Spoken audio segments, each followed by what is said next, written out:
Welcome to another interview presented by Alabama Wrestling Forums. I'm Jackson Bast here with Birmingham Wrestling Coach Geoffrey Bostany. How you doing today, Coach? I'm good, man. I'm glad to be here. Thanks for having me. That's good to hear. So, weirdly enough, you didn't really start out as a wrestler. You were a soccer player up until middle school. What kind of got you into wrestling after that? Well, I don't even think I played soccer when I was like real little, but I was mainly like I played football. I started out playing football. I started playing football when I was in like elementary school, and I actually keep this little plaque right here because it's like my little league football team.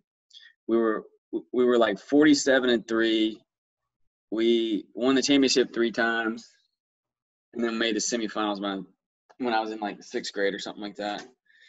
But I liked playing baseball. I played baseball until 6th grade. But I was always like, you know how in baseball they'll do like national all-star team and then American all-star team, which is like the B team. Yeah. I was like always on the B team, and I wasn't that coordinated. I couldn't really hit at all. But I was just too small, man. I was good at sports. I was relatively good at sports, but I just started getting too small. And so I got a big family. I had some cousins that had been wrestling at Homewood, and then my older brother wrestled. And so I was like, man, let me give this a try. And it was the type of thing where like I grew up with 2 brothers and I was in the middle. So we grew up like fighting like all the time, like in our yard, at other people's house, at our house, on Christmas, on Easter. Like we fought all the time. And so when we started wrestling, it made a lot of sense. And me and my little brother both were decent at it right off the bat. And so it kind of like drew us in both. I'm going to backtrack here a sec. What position did you play in football? Defensive tackle. I played defensive tackle because I like to fight. Like I like to be on the line, which is where the fight happens every play. And yeah, dude. And even like up close, like they got to the point where they moved me out to cornerback because I got too small to play on the line eventually. But those are 2 very different positions, right? Like I'm not good in space at all. Like I'm so even in wrestling, like the tighter I was to you, the better. Like when we were out in space on our feet, I was like, I didn't like to be there. I like to get on her hook, snap your head down, do all I could to like get in close. And that's exactly what the line was. And it was fun. I loved it. Like I loved playing Little League football, like more than I liked doing much else. Loved it. Oh, that's awesome. So obviously you were with Rod Native UC for the long haul. I know there's a YouTube video on the old Alabama Wrestling Club YouTube page that has you were doubling in somebody during one of the videos, and I'm like, God, that's at the now it's Warrior over in Alabaster. I know what video you're talking about. Yeah. I used to watch all those videos because Rod used to tell me about, oh, this was Keaton Thompson or this was Robert Dyer doing this. So it was kind of cool to see they're kind of wrestling. But so what did kind of Rod start you out as? Like, obviously, your brother started at Alabama Wrestling Club first before you did. There's actually an interview. I don't know if you remember this, but you were Athlete of the Month for 280 Living in 2010 for the month of April. And you talk about how you didn't want to go to AWC because you don't want anybody else looking at your moves. Yeah, right. Yeah. Yeah. So, I mean, I was just wrestling. I didn't know what AWC was. But then my little brother was too young for middle school wrestling, but I was wrestling, so he wanted to wrestle. So you just kind of talk to people, and you're like, okay, AWC is a club. So he starts going there. And my mother came up with that story. She makes up a lot of crazy stories. I personally don't remember saying I didn't want anybody to learn my moves. I don't think I had any moves at that point. I don't think I knew much about wrestling. But I started going to the club, man, and it was same as you, dude. Like you grew up hearing stories about, like you said, Keaton and Dyer, and I grew up hearing stories about people like Seth Garvin and Stephen West and Keaton all these same people that came before me. And I think that was probably the first thing he did, was put people in front of me and said, you could be like this, you know? And at the time, like, I didn't have any of that. Like, we were just wrestling. You don't know who's good, who's not. You just go to a tournament. Nobody knew who anybody was. Like, but yeah, the first time I met him, he was like, well, what did you – I just wrestled at County in 8th grade. So I started going to the club after my 8th grade season. And he was like, well, what'd you place at County? And I was like, I got 6th. And he goes, they don't place 6. They only place top 4. And then he just walked away. And I was like, damn, I don't know why the fuck I said 6. but I think I lost in, like, the blood round or whatever it was. But then after my freshman season, I was on the way back from the beach, and he called me, and he asked me if I wanted to go to Fargo. And back then, dude, like, Fargo was bigger than it is now because there weren't as many national tournaments. Now, like, Flow puts on so much, but, like, back then, and it's still a prominent tournament, but, like, back then it was, like, one of the biggest tournaments of the summer. Like, if you wanted, it was like, especially from here, you had to be good to get tapped to go. It wasn't like how, like, these camps are nowadays where you, like, pay like $1,000 and then, like, you get to go. It was more like you had to be asked to go. And so when I was asked, I was like, dude, you think I'm good enough? Like, I literally said, I was like, you think I'm good enough for that? And he was like, we're gonna find out. And it was me, Tanner, Dyer, and then Tanner's brother Steven. And Dyer got 4th that year. And that kind of opened my eyes to, like, training, and kind of made me feel like gave me that confidence, you know, because I didn't place, but I did well. And and that was really, I feel like, where I became a wrestler. Because it's like we were doing 3 days, you know, and I'm sure if you ever did a camp, I'm sure you remember stuff like that where you're just going through, you know, the hardest thing in your life up to that point.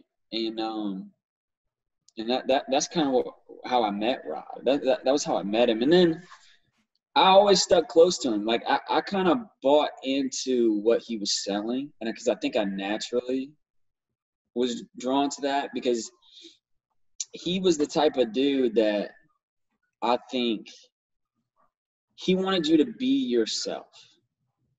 And especially in Alabama, where all you hear as a young athlete is things like show some class. You ever heard that saying? Like, dude, I was told that a million times because I didn't show a lot of class. But it's like everybody wants you to be respectful. Everybody wants you to, you know, be a good sport and stuff like that. And I just wasn't, dude. Like, I hated losing.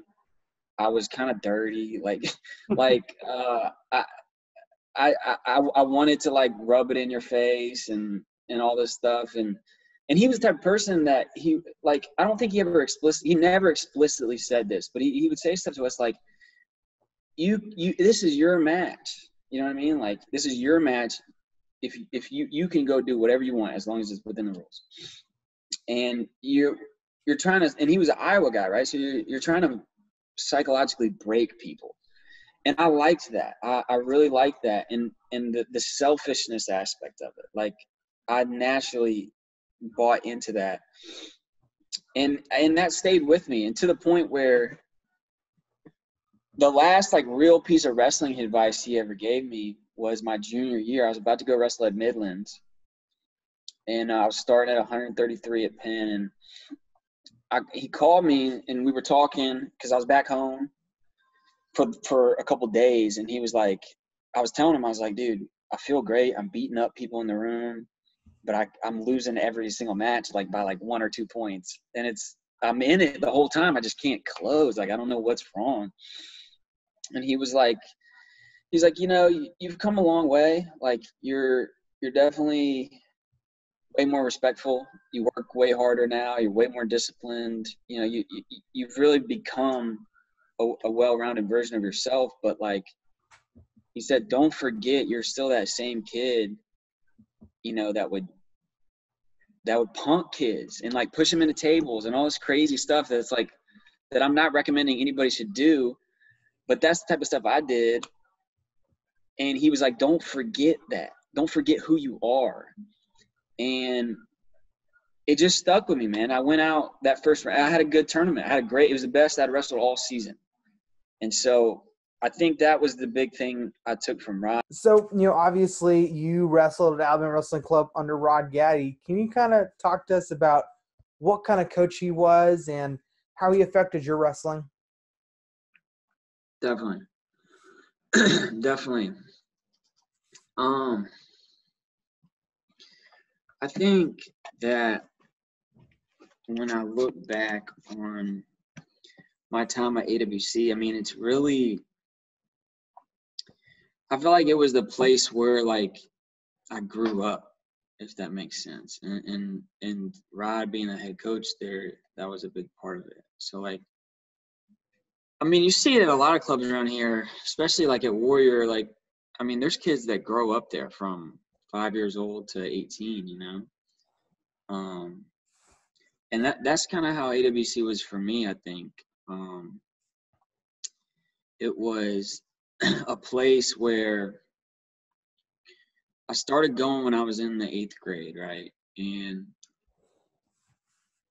around that time is when, you know, you start hitting puberty and you start kind of getting a little bit more autonomous in your own head, you know, where you're like, I want to do what I want to do, and I want to, you know, you think you're like grown up, you know, you're like, I can almost drive. I'm a you know,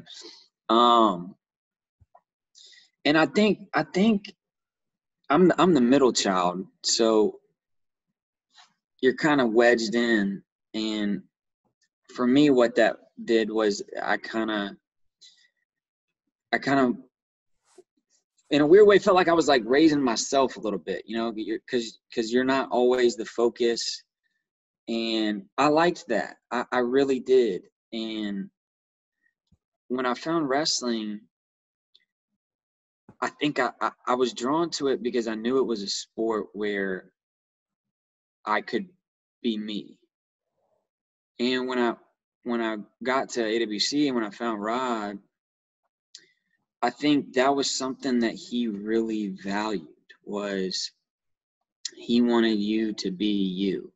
And he wanted to give you the tools so that you could create your own life. And what wrestling is, or was to me at least, was like a trial run for that, you know, and where you get to decide how much work you put in, you get to decide how much you want these things. You get to have creative control over your whole life within this thing we call wrestling. You get complete autonomy, complete creative control. And I said this a little bit earlier where I said that Rod, I think, wanted us to be us, but to let wrestling mold us as well. So I'll contrast that to like some other coaches I've had where, again, like I was growing up in Alabama, you hear stuff like, you know, you're supposed to show class and you're supposed to be a good loser. And I wasn't a good loser. Like I hated losing. I really wanted to win. And, and to the point where I would like act out, you know, I was not a great loser. And I probably wasn't a great winner either, you know, but I think Rod nevertheless gave me the freedom to express myself in the sport of wrestling. And what that does is it allows you to face the consequences of your actions, no matter what they may be. Whether you worked really hard and you won, whether you didn't work hard enough and you lost, whether you won but acted like an ass, the crowd will treat you like you're an ass, you know? And I learned that. And I learned it in a way where I felt responsible. And I think when we try to shield kids and make them do certain things, I saw it time and time again, kids wrestling just because their dads were making them, and kids were shaking hands only because their dads were making them and not because they wanted to. To a certain degree, you need that. You need that, but I think you get to a point around high school where I was going to do whatever I was going to do, and really nobody was going to stop me. And I always thought saw that in me, you know. And so when you ask me what Rod was to me and what AWC was to me, it was a place where I got almost nearly complete autonomy of my life. And I haven't let go of that since. Like that's something that stayed with me. Like even today, I've shifted careers. Like I've done all this crazy stuff. And it's because I started doing that stuff early. Like I started doing whatever I wanted early. And you face a lot of consequences doing that. Yeah, I got into a lot of trouble, like in high school. I got into trouble in college. Like I got in trouble for a long time because I was just doing whatever I wanted to do and I wasn't listening to adults. But for me, it was the best thing for me because I needed to see what my actions would lead to. And because a lot of those things happened early for me, the consequences aren't as bad when you're in high school. You know, when you get into the real world, the consequences are worse. So I think I'm giving you a long answer because it's something I've thought about and I've been very appreciative of for a long time. Like I saw this in college too. I think the best coaches are able to kind of hold a mirror up in front of you and say, this is what you look like. And just be totally honest. And if they see greatness, they'll say it. And if they see you're not working hard enough, they'll say it. But they don't make you do anything. They empower you. They encourage you. They'll help you along the way. But I think he was really good at, and I think this is what he was best at. I think he was really good at looking at a kid and understanding what made them tick and studying their personality and learning how to push their buttons and learning what motivated them and what was too much and creating a custom tailored plan for them. And I wrote about this in my medical school application. Like Rod Gaddy is in my medical school application because that same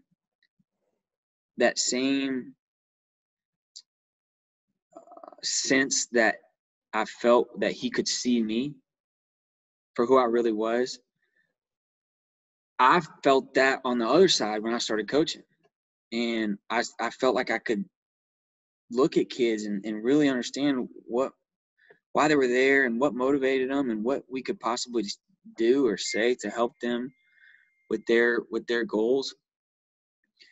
And that same thing is in medicine, where somebody comes in with cancer and you have to, it's just as much in here as it is wherever the cancer is, you know. It's wrapped up in their identity. It's they're trying to survive and beat this thing, and the same intensity, emotional intensity I saw in the wrestling room, I see in the hospital. And the first person who really opened my eyes to that was Gaddy. And I can think of 100 examples, man. Like when he talked to me right before Midlands, I think like during Fargo my first year, like we had a grind match where we were wrestling for like an hour. It sucked. It was stupid. And like Welton was there, and so Welton's beating up on Stephen West, and me and Tanner are going. And me and Tanner are like, you know, we're looking at Gaddy to make sure he's not looking at us so that we can chill. And he catches us. And he catches us and he just goes off. And he's like, you know, who do you think you are? You're just some kid from Alabama. Like, you're not going to do anything at this tournament if you don't get your shit together. Like, you're going to the toughest tournament in the country, and you're over here fucking playing grab ass, like pretending to work hard. And he just ripped me a new one. And it was like, in my head, I was like,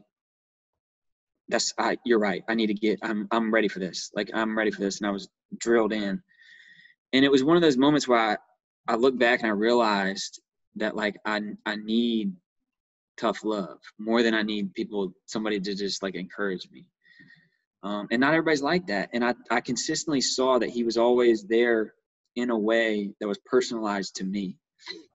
And he set the example for how I approach other people now, like in medicine, in coaching, in life. Like, I approach everybody custom tailored to them, you know. And it's not that I'm not authentic. I'll tell you, I'll be real with you no matter what. But it's everybody's different. Everybody needs different things, and so I think that's what he taught me, and it's something that empowers me every day.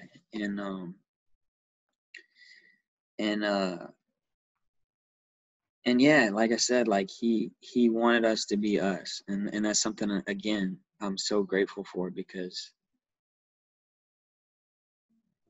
like I said, wrestling is it's like a training ground for you to realize who you are, and to realize what it takes to get to the things you want, and for you to realize what types of things you want.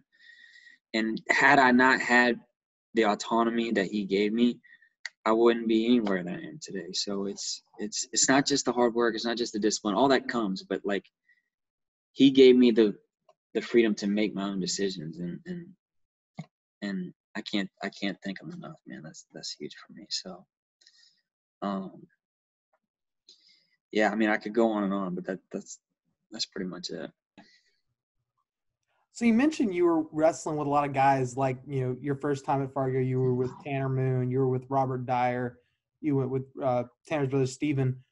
What was that room like? The people you just mentioned, you know, I know Tanner didn't, but the rest of them, and Tanner definitely could have, because I know he had offers, but all those guys went D1. What was that room like? That must have been like a tough as nails kind of room. Well, it wasn't just those guys. I mean, it was like the AWC lightweights when I was coming up was Dyer, Tanner, Chompers, Keaton, because he was like a 30-pounder, 19. Steven was – so those are the big guys that would beat us up. Bond was coming through. Who else? Brinley was a hammer. Eric Lee, Clay Moats. Like, all these dudes are state champs or Fargo All-Americans. And it was – you got a lot of different looks, and everybody was, like, hard as shit. Like, people were – like, it wasn't – we were all really good friends, but it was like balls to the wall a lot. People were, like, not fighting, but, like, it was a meat grinder, dude. And we all got better. And it was special because everybody really wanted to get better. Like, when I look back, all the guys that I just mentioned were all, like, on the hunt, dude. Like, every single person was on the hunt. And so it was fun, dude. I mean, everybody I just named are, like, my best friends. Like, I talk to Tanner multiple times a week. I see him multiple times a week. We rock climb together. He's still a stud, dude. Like, that dude is so strong. It's unbelievable. And then I hang out with Dyer all the time, dude. So it was cool. You got a lot of different looks, and everybody was accomplishing a lot. So it was, you know, the tide kind of raises all waters type thing, where you just kind of expected to go win. And it was fun, dude. It was really fun. It was hard because we were all, especially early on when we were all the exact same size, like we're all going 103 pounds. They only give 4 medals, you know? So you didn't always get what you wanted, but it was fun, dude. It was really fun. So you wrestled at Spain Park, and I'm going to kind of interject because I was thinking about this one time. I remember I used to, like, not like you when you were in the room because you were a college guy. You would yell at me when I was slacking a little. And I remember this one time I'm like, you went to Spain Park? Nobody good's from Spain Park. And I remember you yelling at me. You're like, you see that wall over there? 4 of the first 6 state champs on that wall are wrestlers. I'm like, oh. And to tell you that still resonates with me now, just because I remembered that one. Oh, God.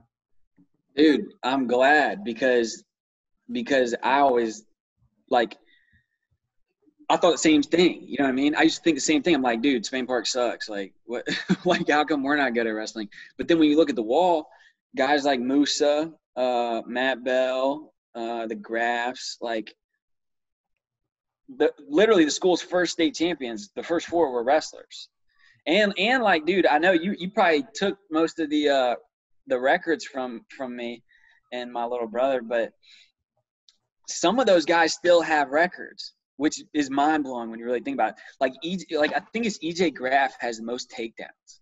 Think about that. You guys wrestled probably 4 times as many matches as those guys,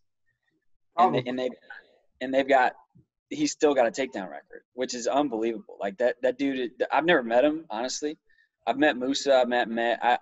I've met Matt. I see Musa a lot just through family and stuff, but those guys are studs, dude. And like, that's a big thing for me, dude. Like, that's always been a big thing for me. And I always say that at all the Fargo camps that I've ever been at is like, I know a lot of people want to be the first, to do something, but like, and that's a great accomplishment. Like Sam Latona being the first Fargo champ, stuff like that. That's unbelievable. That's unbelievable. And he's like in the Hall of Fame already.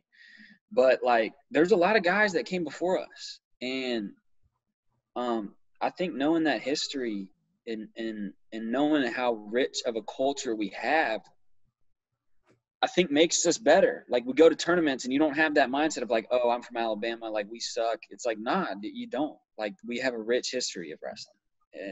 You just got to keep it remembered. But yeah, when did we first meet? I'm trying to remember. Like, what year? Do you remember the year?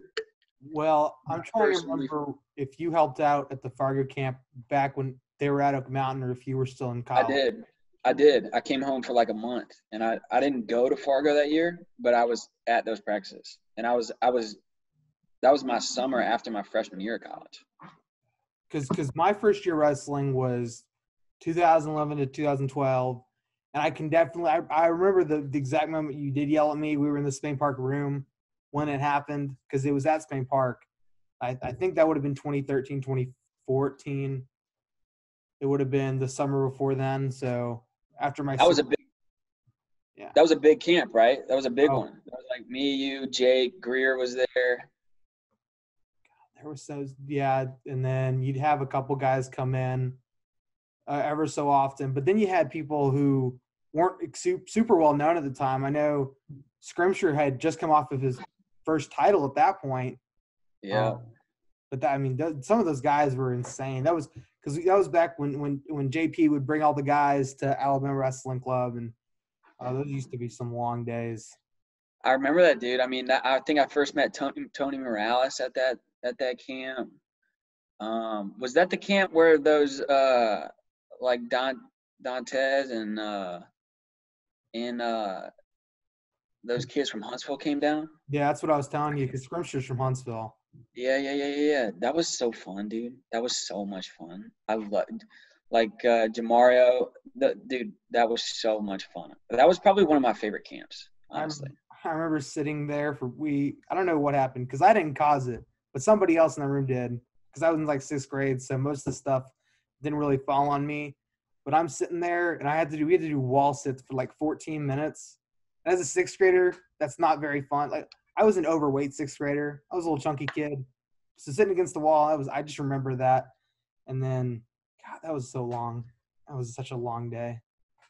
Yeah, I mean, that's how it goes, man. That's Fargo camp.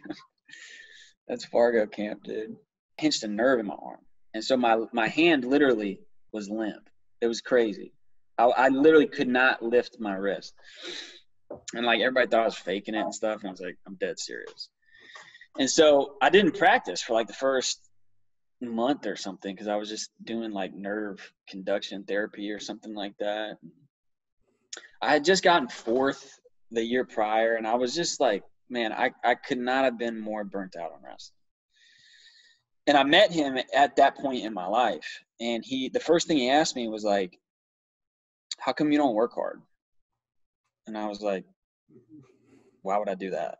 Like, this shit sucks. Like, wrestling sucks. Like, this is like, I was like, it's not worth it, man. Like, what's the point? You know, I was like that. That was my mindset. I was so burnt out, like unbelievably burnt out. I'd cut so much weight. I mean, dude, I started cutting weight early. Like it sucked. And, but I wrestled that year and was kind of like not fully in it. Like I was good. I lost in the finals, but it wasn't, I would say like 6 out of 10 effort. You know what I mean? And then I came back the next year, and he was the head coach. And I was like, dude, I don't like this dude. Like, I don't like this dude. I'm not wrestling. Like, what's the point? Like, wrestling's stupid. I don't like this.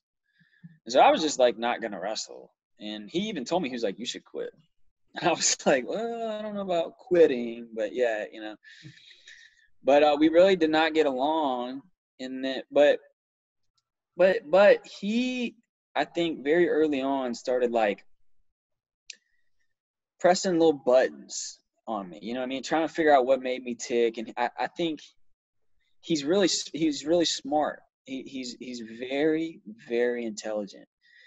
And we connected on that level early on. And I always respected him for that. But he didn't know shit about wrestling, dude. I mean, dude, didn't know anything.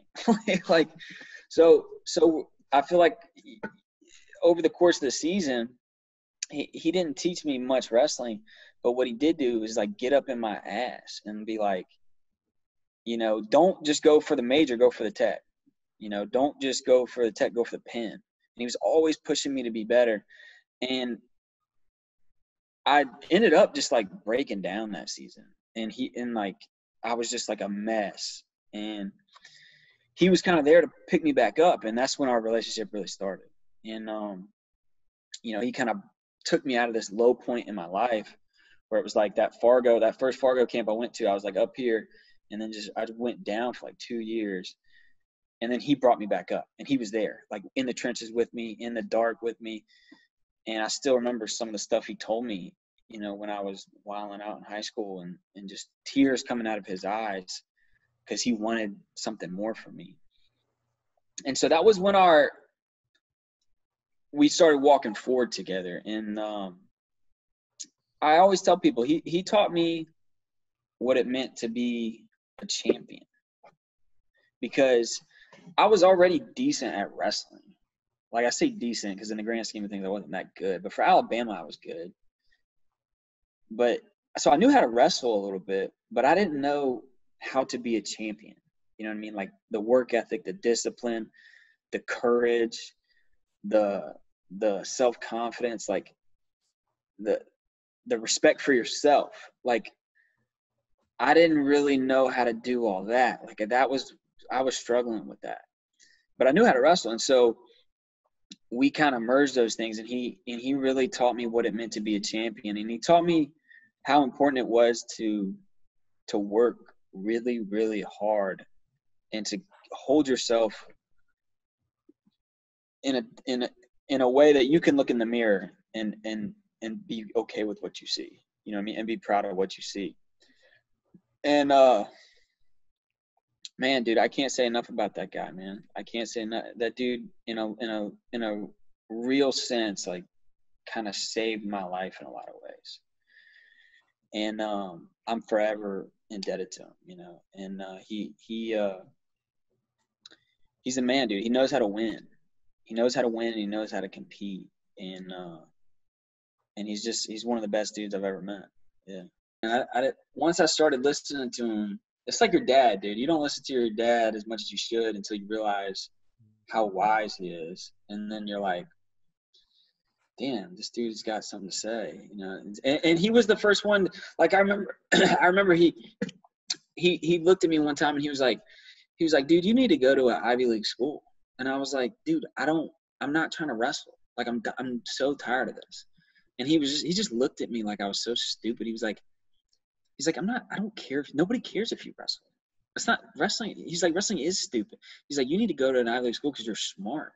Like, you're in these classes thinking you're smarter than everybody else. And he was like, you need to go somewhere that's going to challenge you. He's like, I don't give a shit if you wrestle. And that was the first time anybody had like looked at me and been like, and like validated me, I think, in a way that I didn't ever get validated, where somebody was like, you know, looking at me and saying, you're intelligent. And I mean, that meant the most. That was in. I have an article, dude. I have an article where they after the Hoover tournament, they interviewed him because I was in the finals. You know, me and Tanner, everybody was in the finals, and I was asking White. I was like, you gonna vote O-Dub for me? Like, because the coaches vote, and he was like, why am I about to? Well, no, dude. Like, I'm not voting for you. And I was like, well, what would it take? And he was like, if you pin this kid. And I put this kid on his back 2 or 3 times. And the newspaper snapped a picture of the kid pinned. Like, you see both of his shoulders on the mat. And Coach Pugh, who was reffing at the time, didn't call it. But they interviewed him. And one of the things he said was, you know, he said, as a coach, he's like, I've got to come with more than just the norm to motivate this kid because he's so intelligent. You know what I mean? And that meant that's means more to me than any medal I've ever gotten. Just the fact that he thinks I'm smart, because I know he's super smart. So I'm like, dang, like that is like one of my most prized possessions, dude. That article, just for that simple reason. But yeah, dude, he's the man. And I'm friends with his kids, dude, and they're like my siblings. You know what I mean? So it's dope. So you mentioned that Coach Wyatt wanted you to go to Ivy League school, and you ended up going to Penn. You ended up wrestling at Penn. What was kind of that recruitment process like when you got recruited to Penn? It was non-existent. I texted Gaddy. I had this kind of like epiphany with me and Wyatt, and I was like, dude, I think I want to go wrestle. And Gaddy was like, no, you don't. You said you don't for the last 3 years. And I was like, no, I do. And so he made me write a paper about why I wanted to wrestle in college. And then I wrote the paper, and then he texted me back 2 weeks later and goes, do you want to go to Penn? And I was like, no. I was like, I want to go to Virginia because that's where Tanner's going. I want to train with Tanner. And he was like, that's not how this works. Like, you don't get to pick. No, you're not good at wrestling. You don't get to pick where you go. Like, you go where they're willing to take you. And I was like, all right, well, let's see what Penn's about. And I talked to the coach, and I had decent grades, and so I got in, and that was pretty much it, dude. Like that was the grades that I'd gotten, which I contribute to my parents, and the opportunity that I was given, which I contribute to Gaddy, man. It wasn't much that I did. It was non-existent, dude, which is crazy to think about. You know what I mean? Crazy to think about. And it's molded the way that I view helping out the next generation. Because I didn't do anything to deserve it. People just believed in me. And so that's all we got to do for the next generation is just, it's not a handout, but it's you're giving people shots, you know, whether they deserve it or not. And that's going to definitely go right ahead into my next. You talk about the opportunity that Coach Gaddy gave you when you got to go to Penn, and that's a shot because nothing's a given once you get into college. No one's gonna baby you. You don't get to sit there for 4 years and do whatever, especially at an Ivy League school like Penn.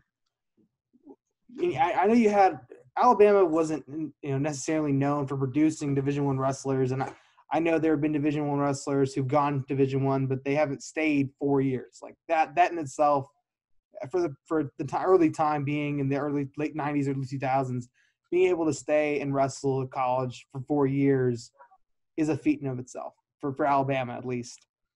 What kind of kept you going through those 4 years? Because those are some rough 4 years wrestling Division I. I left high school feeling very unsatisfied. Like everybody thinks about quitting wrestling at some point. Like, it just sucks. It's not fun. I love it, but it's so hard. And I burnt out very early. Like, I burnt out when I was like a sophomore. And so I spent 2 years just kind of floating through high school, and I watched everybody that I trained with go and accomplish amazing things. Fargo All-American, Super 32. And I was so – none of these people will agree with me. Like, I'll tell Dyer right now, but, like, he'll laugh it off. But, like, dude, I think I was better than everybody. But I didn't earn it. You know what I mean? But in my head, I was like, dude, I could be good at this. But it doesn't matter what you think, it's what you do. I didn't earn it. And so when I left high school, I just felt like I had so much to give, so much more to give. And I got to college, and my freshman year I did okay. I didn't start, but I was one of these people that, for whatever reason, the coaches kind of saw potential in me, and so they started grooming me a little bit. They would put me in, like, you know, we'd wrestle Harvard or something where it was going to be an easy win, and they put me in at 41 or something like that. And I got to do that a couple times. Like, I wrestled Bucknell, I wrestled Harvard my freshman year. So then the next year, I couldn't imagine not starting. Like, if you don't start in college, it sucks. Like, it's not the same. It's not the same experience. You don't get to go travel. You don't get to form a lot of these memories of going and wrestling at Oklahoma State and stuff like that. And so I really wanted to start. And so there was a spot that opened up at 25. So I ended up cutting the weight at 25. And then the next year I went 33. And, you know, I read this book called Silent Gladiators. Have you ever heard of this book? It's a wrestling book. They don't even print it anymore. But there's a famous chapter in it about this dude named Satiev. Buvesar Saitiev. I don't know how you say it, but you know who this is. Yeah. So this guy went and interviewed him at a World Championships or Olympic champion, whatever it was. I can't remember. I've never read the whole book. I've literally only read the one chapter like 30 times though. But he just talks about how he wasn't ever motivated by a score or a particular achievement. He wanted to know how good he could be. And I'm not Olympic champ. I'm not a world champ or anything like that. But I had those same feelings of like, I wonder what my life would look like if I went all in on this. Like I wanted to in high school, but I never did. And I think a lot of people have that thought, but I was pretty freaking serious about it. And so that's what I tried to do. And it's so hard to do that. It's unbelievably hard to like dedicate your life to something. And it took me like 2 years to figure out how to do it. But then my junior year, for maybe like 6 months, I felt like my entire life was laser focused on being the best student athlete I could be. And I started to realize like how happy that made me, and how like, wrestling wasn't the most important thing in the world. But when I did everything right, when I was clicking in all parts of my life, in school, we would volunteer, we would wrestle. That was what made me happy, was when you had everything clicking. And I think I just had a lot to prove to myself still. And that is what kept me going, man, is I had a lot to prove to myself. And it was crazy because once I did prove that to myself, I checked out. Halfway through my 4th year, I got a concussion. So I didn't end up wrestling my 4th year, but I wrestled like the first half or 2/3 or whatever. But once I did kind of prove that to myself, I'm no different than anybody else, man. You kind of get your questions answered and move on to the next thing. So from an article that I read, and I'm going to let you take most of this. You decided that you were going to bring Beat the Streets Birmingham, or bring Beat the Streets to Birmingham, and what kind of gave you that idea to do that? My experience in Philly, honestly, like my experience in Philly, I remember walking into this gym and there was like 100 kids at this middle school practice in the middle of West Philadelphia. And I was like, dude, this is awesome. This is crazy. It blew my mind. And, I'd ride my bike from Penn to West Philly. And I was taking a political science class at the time. And at the time, Russia had just invaded Ukraine. This was like 2014. And we were looking at pictures of what Eastern Ukraine looked like during this Russian invasion. I remember looking at West Philly thinking like, I'm seeing the exact same thing. I'm seeing buildings with holes in them. And then you ride your bike back to Penn, and as you get closer and closer, you just feel more and more money, like getting bigger and bigger and bigger. And then you're in the city, and there's nice buildings everywhere, and there's kids walking around with $1,000 jackets, and there's different worlds, and we're right next to each other. And that's what Birmingham is. Birmingham is, you said I was a 280 living athlete of the month. I wasn't 280 living. It was Over the Mountain Journal athlete of the month.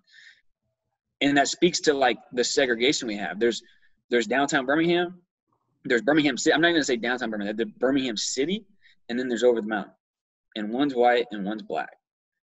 We're an incredibly segregated city to this day.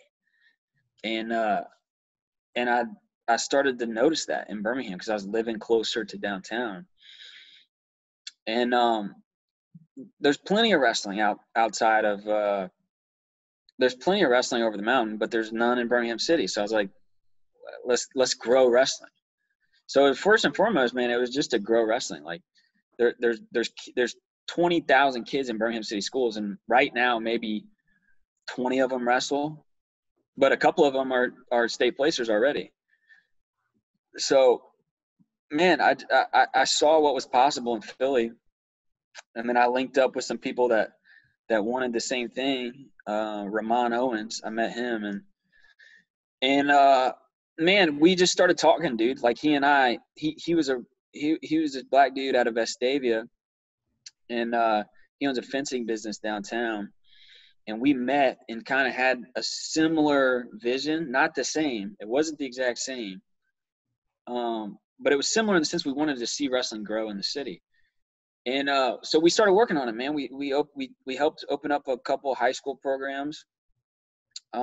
Steve Gaydosh is up at Carver. I spoke with him. When it first happened, he called me into a meeting with the Ramsey principal and athletic director, and they were like, do you want to coach the Ramsey wrestling team? And I was like, not really. I can't coach. I don't got time. But I was like, I can hook you up with someone who can. And so that's how it started. It was just we had people coming to us saying, how can we do this? And it's really easy. You just get a mat, shoes, and a coach, and that's all you need. And so we started working with some of the high schools, and then pretty soon after we started our little youth club, which we practice out of the YMCA Youth Center up on like 9th Ave North, next to one of the big middle schools. And it's just to grow wrestling, just to give kids an opportunity. Like I said, I was given the opportunity to go wrestle at Penn. It wasn't something I earned, you know what I mean? And so we're trying to give kids in Birmingham City the opportunity to wrestle. I mean, it's nothing more, nothing less. I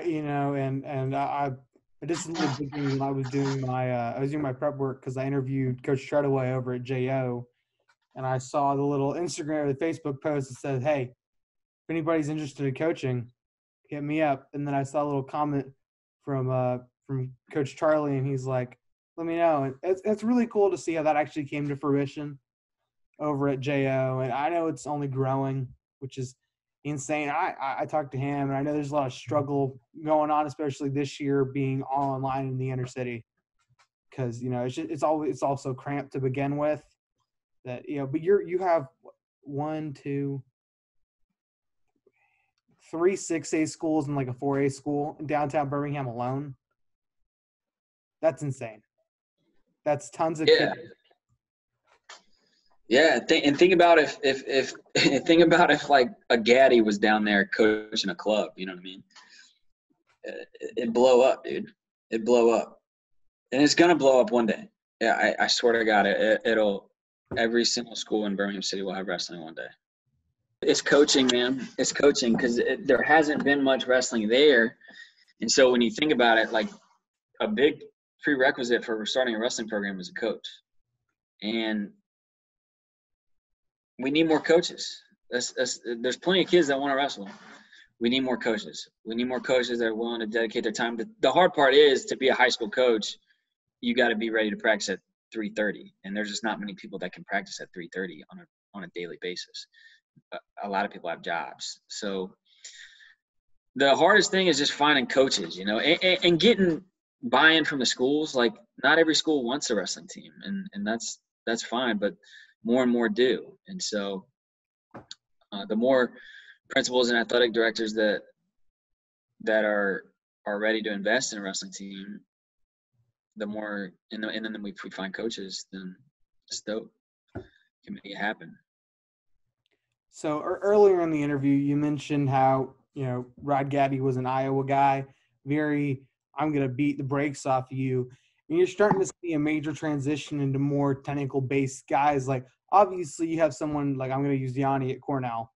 Yanni is obviously he's already got the aggression of a Division I wrestler as a base, but that's not his style. His style is a very technical base. What do you see? Obviously, I feel like you're going to be a little more leaning towards the pure beat the stew off of you, but how do you kind of balance the two? What do you think of the more transition into having more technical-based wrestling?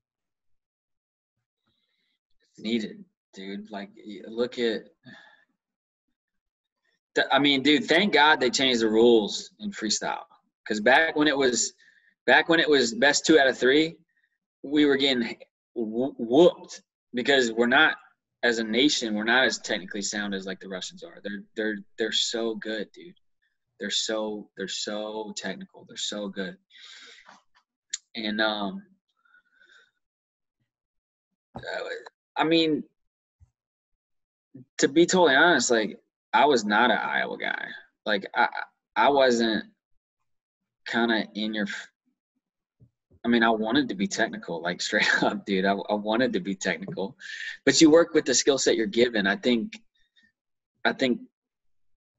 that's the beautiful thing about wrestling, is there's a lot of ways to get what you want. But at the highest level, you got to have good technique. And I think when I went to college, like, I don't really think I knew that much about wrestling.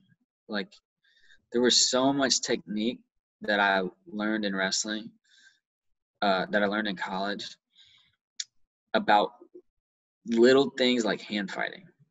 Like, you don't realize how crucial hand fighting is until you wrestle somebody that knows how to do it and you don't. I think it's a natural evolution. Like, you can only be so tough, It's like, at the end of the day, it's a skill-based sport, It's a skill-based sport, and it, because you'll wrestle somebody that's a lot bigger and stronger than you, but they haven't trained as hard as you, and they don't know as much about wrestling as you do. So you can tool them for that reason. It's the same thing at the highest level, It's I think you have to be more technical. And that's a black hole you can go into and never get out. It's like, there's so much technique in wrestling. You can never get too much. You can never be too technical. You can never get too much technique. And the best guys have the best technique, straight up. And there's a lot of other things you need to be able to win, for sure, but technique's pretty important. And I look at a lot of, like, that's one of the reasons I loved coaching the national team, Fargo, is because you get guys that, because they grew up here, they're very confident, and some of them, you get the vibe, and I feel like I felt this, where it's like, you've soaked up all that Alabama has to offer. my technique isn't going to go any higher because I'm not wrestling anybody tough enough type thing. You know what I mean? And I loved being able to come in and be like, all right, you guys are really good, but let's focus on a few crucial things that will like take you to the next level.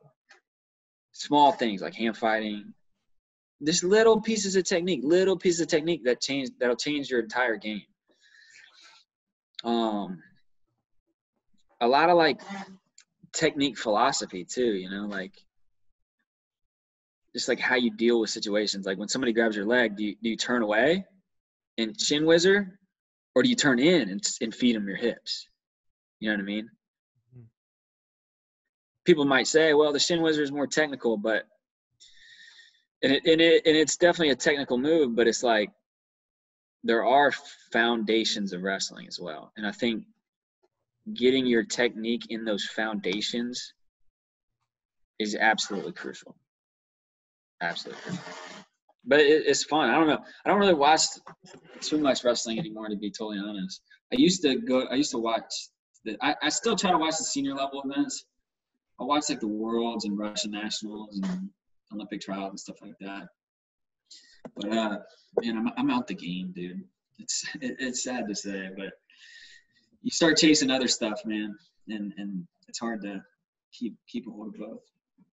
I mean, you mentioned that you don't think you're that smart. I mean, you went to Penn, you had like a 4, and you're gonna be like, well, it's not that much, but you had like a 4.11 GPA in high school, which is kind of crazy. It's a little better than what I had. I'm not gonna go into what I had. Just say I'm at Bluefield College, but so actually I have a segment on my show called The Weigh-In, where I have anybody who I have on the show, I let them weigh in on a certain topics, on the hot button topic specifically. So my first question to you is going to be, do you think wrestling in Alabama should be one division or multiple divisions? And in multiple divisions, how should it be kind of split up? I think it should be 2. I think small school, big school. I think it's stupid the way they have 7A set up where there's like 8 teams or something crazy like that. They need to do small school and big school. I mean, I like the way Ohio does it, small school, big school. Because you do want to grow wrestling. But the way we have it split up now, I think it prevents it, honestly. Because then you got kids that are winning. Like, it should be tough to win a state title, you know? And I think you get better competition. You're going to raise the level if you make kids wrestle more kids, if that makes sense. Like, I think we should have 2 divisions. I like 2 divisions. So my next question is going to be, do you think kids should be able to go to club wrestling in season? For sure. No doubt. Easy. Well, what would you say to somebody, and I was wondering, because I know you have a very kind of, okay, yeah, you wrestled with Rod, but you've also seen the inner city wrestling where there's not that much, people would say there's not that much opportunity for a club. But I've been using Beauregard, and I apologize to Beauregard every time I make this comment. But Beauregard, let's say I don't have a club. What is somebody like that's going to do who doesn't have a club? I don't have the facilities to go to a club every day in season. Dude, drive somewhere. I don't care where you're coming from. We had people from Huntsville that would drive down. We had people from all over that would drive, in Montgomery and like whatever, dude. To me, it's not. It doesn't have to be the fairest thing in the world. Why does it need to be fair? Like the rules are the same. Somebody could start a wrestling club. Your dad could train you. Your dad could take you somewhere. Like, and I'm sure it's more nuanced than that. Like I have no doubt that people's lives are more nuanced than that. But man, I don't really think it needs to be that much equal access, if that makes sense. It doesn't. Why is that required? Somebody should start a club in Beauregard. Somebody should start a club. Yeah, I like I said, I had no idea if there's a club in Beauregard. I just know it's a small school somewhere. I think it's like South Alabama or something. I don't know. But think about that. We're going to hold kids back from work. Kids want to work hard. but we're going to say you're not allowed to because we need to make it fair. That doesn't make any sense to me. Why would we hold kids back? You know what I mean? The example that comes to mind every single time is Zach Van Alst. He would drive up from Montgomery just about every single day to train with Rod. Like, come on, if you want to get better, you drive. There's a buddy of mine from Southside Gaston who drives just about every day to Warrior. That's like an hour and a half drive for him. So yeah, dude. I mean, when did rural Alabama people start complaining about how hard life is? Like, nah, those are the blue collar tough people, dude. Like, it don't have to be. It doesn't have to be easy. It doesn't need to be easy. Why does it need to be easy? So earlier in the interview, we mentioned your brother Tommy and how he's a monster. I know Tommy is a real tough guy. He used to battle with the guy who started me over at Warrior along with Shad, which was Reed Jacks, who wrestled at Thompson when he wrestled your brother a bunch. But I talked to him about Tommy. But what was it kind of like having a younger brother, and you kind of show, hey, this is where you can go. You're kind of like a big. He looked up to you? I think he did. I don't think I ever realized how much he looked up to me until many, many years later.